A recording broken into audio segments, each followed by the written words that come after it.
दोस्तों आज की इस वीडियो में मैं आपको ये बताने वाला हूँ कि एक पिता और एक बेटी ने दोनों ने मिलकर रिश्ते को बदनाम किया है। रिश्ते को बदनाम करने की कोशिश भी की है।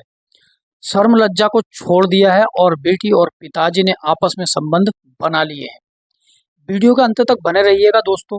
दोस्तों आज की ये सच्ची घटना मध्य प्रदेश से है। मध्य प्रदेश में एक जिला है सागर। इस सागर जिले में एक परिवार रहता है। दोस्तों इस परिवार में 4 सदस्य रहते हैं। एक रतनलाल जो कि परिवार का मुखिया होता है, एक लड़की की उम्र 21 साल और दूसरी लड़की की उम्र 18 साल और एक छोटा बेटा होता है।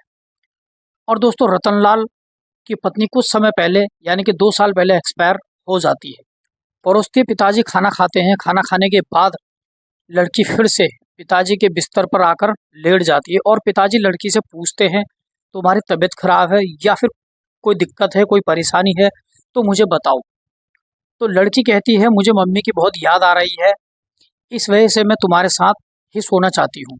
पिताजी कहते हैं ठीक है बेटा तुम आकर सो जाओ। दोस्तों दोनों जने साथ सो जाते हैं। दोस्तों आधी रात का जब वक्त होता है, रतनलाल की लड़की जिसकी उम्र 21 साल की होती है, लड़की रात को अपने पिताजी के बदन में हाथ फेरने लगती है और अपने पिताजी के प्राइवेट पार्ट पर हाथ लगाने लगती है यानी कि हाथ फेरने लगती है। पिताजी यह सोचते हैं कि लड़की का हाथ अचानक लग गया होगा, लड़की नींद में होगी या फिर नींद में हो सकती है कि गलती से लड़की का हाथ लग गया होगा। इस वजह से पिताजी कुछ नहीं कहते, लेकिन लड़की बार बार हाथ पिताजी के प्राइवेट पार्ट और बदन पर लगाती है। तो फिर पिताजी समझ जाते हैं और हैरान होने लगते हैं और समझ जाते हैं कि लड़की क्या चाहती है। लड़की के पिताजी भी लड़की के बिस्तर पर ही छेड़ने लगते हैं। लड़की के पिताजी भी लड़की के जगह जगह हाथ फेरने लगते हैं, लड़की के प्राइवेट पार्ट पर भी हाथ लगाने लगते हैं। और दोस्तों हैरानी की बात तो तब होती है जब आधी रात को पिताजी और बेटी के बीच संबंध बन जाते हैं। दोस्तों वीडियो में पहली बार आए हैं तो मेरा आपसे निवेदन है हमारे चैनल को अभी सब्सक्राइब करें, लाइक करें, शेयर करें और अपनी राय कमेंट बॉक्स में जरूर दें। बुलंद हो और मैं आपके सामने रियल स्टोरी सच्ची घटना लेकर आ सकूं। रतनलाल और उसकी लड़की के बीच में लगातार संबंध बनते रहते हैं और ये संबंध लगातार कई साल तक बनते हैं, लेकिन कुछ समय बाद ऐसा वक्त आता है कि लड़की को अपनी जान गंवानी पड़ती है। दोस्तों जब कुछ समय पहले रतनलाल की पत्नी की मौत हो जाती है तो दोस्तों एक दिन रतनलाल ने अपने तीनों बच्चों को अपनी शादी के बारे में बात रखी। उसने अपनी बेटी और छोटे बेटे से कहा कि मैं शादी करना चाहता हूँ और तुम लोगों को दूसरी मम्मी मिल जाएगी। लेकिन दोस्तों इसमें जो बड़ी लड़की थी वो बार बार पिताजी को शादी करने से मना करती है, यानी कि शादी करने का वो बार बार विरोध करती है। वह ये नहीं चाहती कि हमारे घर में दूसरी माँ आए यानी कि दूसरी सौतेली माँ आए और हमारा परिवार जो है बिखर जाए। सौतेली माँ हम सब पर दबाव बनाएगी, हमें उल्टा सीधा कहेगी। इस वजह से वह पिताजी की दूसरी शादी नहीं करना चाहती थी। दोस्तों बड़ी लड़की कॉलेज में पढ़ती है और उसकी कॉलेज जाना शुरू करती है। कॉलेज में उसकी एक सहेली होती है, वह अपनी सारी बात उस लड़की को बताती है, यानी अपनी सहेली को अपने परिवार की सारी बात शेयर करती है। तो उसकी सहेली बोलती है, यानी कि वो उस लड़की को बताती है, कहती है कि तेरे पिताजी को एक औरत की ज़रूरत है। लड़की की सहेली बोलती है तेरे पिताजी को तुम्हारी कोई चिंता नहीं है और तुम्हारे घर की कोई चिंता नहीं है, घर परिवार में क्या हो रहा है इसकी भी कोई चिंता नहीं, उनकी ज़रूरत है सिर्फ एक औरत जो उनके साथ संबंध बना सके। तेरे पिताजी के अंदर हवस जाग रही है और वह अपनी हवस मिटाना चाहते हैं, इसलिए वह दूसरी औरत को लाना चाहते हैं, यानी कि दूसरी शादी करना चाहते हैं। अगर वो औरत तू बन जाए और अपने पिताजी का सहयोग करने लगे, अपने पिताजी के साथ संबंध बनाने लगे, तो तेरे पिताजी को कभी भी औरत की कमी महसूस नहीं होगी और सारी प्रॉपर्टी जो है वो तुम्हारे पास ही रहेगी, तुम्हारे नाम ही रहेगी, इस पर किसी और का कब्जा नहीं होगा। अगर वो अपने पिताजी के साथ संबंध बनाने लगे तो उसकी दूसरी औरत कभी नहीं आएगी और पिताजी को दूसरी औरत की कमी महसूस कभी नहीं होगी। इस घर में दूसरी सौतन भी कभी नहीं आएगी। लड़की पूजा ने कई दिनों तक इस बात पर सोचा, इस बात को गहन किया। फिर कई दिन बाद अपने पिताजी के साथ पिताजी के बिस्तर में जाकर रहने लगी और इस घटना को अंजाम भी दे दिया। एक दिन जब खाना परोसकर वह अपने पिताजी के साथ ही सो जाती है, अपने पिताजी से कहती है आज मैं आपके साथ सोना चाहती हूँ क्योंकि आज मुझे माँ की याद आ रही थी। और वह डर रही थी, ऐसा अपने पिताजी से बोलती। पिताजी कहते हैं ठीक है, मेरे साथ सो जाओ। तो उस रात दोनों पिताजी और बेटी पूजा के साथ शारीरिक संबंध बन जाते हैं।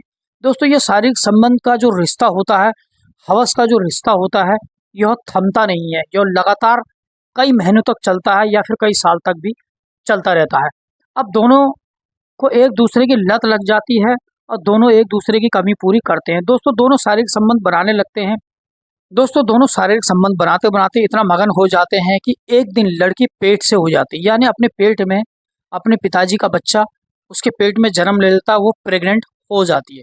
दोस्तों अब लड़की पेट में हो रहे बच्चे के बारे में सोचने लगती है और वो हैरान हो जाती है। फिर पिता रतनलाल घबरा जाता है, परेशान हो जाता है और एक प्राइवेट हॉस्पिटल में ले जाकर अपनी लड़की का अबॉर्शन करवाता है, यानी उसके पेट में जो बच्चा होता है उसकी साफ सफाई करवा देता है और दोबारा से वह घर आ जाते हैं। दोस्तों कुछ दिन के बाद वह शांत रहते हैं, लेकिन फिर से शारीरिक संबंध बनाने लगते हैं और ये सिलसिला फिर से चलने लगता है। कुछ टाइम के बाद जब छोटी लड़की 18 साल की जो होती है, वो अपनी बहन को, अपने पिताजी को, दोनों को आपत्तिजनक स्थिति में देख लेती है। छोटी बहन पूजा को बहुत समझाती है, डांटती है, फटकारती है और बहुत डांट लगाती है। वो कहती है कि तू ऐसा पापा जी के साथ काम कर रही है, मम्मी के दिल पे क्या बीत रहेगी, मम्मी ऊपर से जो देख रही हो तेरे बारे में क्या सोच रही होगी। बड़ी बेटी पूजा ने छोटी बेटी को समझाने का प्रयास किया, लेकिन छोटी बेटी नहीं मानी। एक दिन बड़ी बेटी पूजा ने सोचा कि धीरे धीरे अगर यह बात गांव तक फैलने लगेगी, शहर तक फैलने लगेगी, तो वह किसी को मुंह दिखाने लायक नहीं रहेगी और उसके परिवार की, उसके पिताजी की, छोटे भाई की, सब लोगों की बदनामी होगी और वो किसी को मुंह दिखाने लायक नहीं रहेगी। और पिताजी कहीं जेल ना चले जाए, वो हमारा घर बर्बाद हो जाए, ऐसा सोचने लगी। घर का वक्त होता है, खाना खाने के बाद पूजा अपनी चुन्नी से अपने घर में अपने पंखे से लटक कर फांसी लगा लेती है और अपनी जान दे देती है। दोस्तों जब शाम के वक्त रतनलाल अपने घर पहुंचते हैं और तुरंत पुलिस को फोन करते हैं। पुलिस जब सख्ती से परिवार वाले से पूछताछ करती है, रतनलाल से जब पूछताछ करती है, तो सारा रहस्य खुलकर सामने आ जाता है। लड़की का मेडिकल भी करवाया जाता है, जिसमें लड़की के साथ अवैध संबंधों का सिलसिला खुल जाता है और लड़की एक सुसाइड नोट पर लिखती है, यानी कि सुसाइड नोट जो है लिखकर चली जाती है, जिसमें लिखा रहता है कि जो संबंध मैं बना रही हूँ अपनी रजामंदी से बना रही हूँ, मैंने बदनामी के डर से इस घटना को अंजाम दिया है। मेडिकल रिपोर्ट में यह पता चलता शारीरिक संबंध, जिस्मानी संबंध जो है लड़की के सहमति से बनाए गए हैं। जो पिताजी सबसे पहले पुलिस को फोन करते हैं और जो पुलिस सख्ती से पूछताछ करती है, तो सारे मामले का खुलासा हो जाता है और सुसाइड नोट पर यह लिखा रहता है, लड़की ने घुटन के कारण, बदनामी के कारण अपनी जान दी है। दोस्तों हो सकता है लड़की को कहीं ना कहीं अपनी गलती का एहसास हो गया हो, अपने आप पर उसे गिल्टी फील हो रही हो और वो शर्म महसूस करने लगी हो कि उसने अपने पिताजी के साथ जो संबंध बनाए वो गलत बनाए। दोस्तों ये सच्ची घटना मध्य प्रदेश के सागर जिले की है। वीडियो अच्छी लगी हो तो हमारे चैनल को जरूर सब्सक्राइब करें। आपसे निवेदन है, वीडियो में पहली बार आए हैं तो हमारे चैनल को सब्सक्राइब करें, लाइक और कमेंट जरूर करें, ताकि सच्ची न्यूज़, सच्ची घटना, ब्रेकिंग न्यूज़ लेकर मैं आपके सामने आ सकूं। मिलते हैं दोस्तों नेक्स्ट वीडियो में। धन्यवाद। मैं हूं आपका दोस्त दीपू।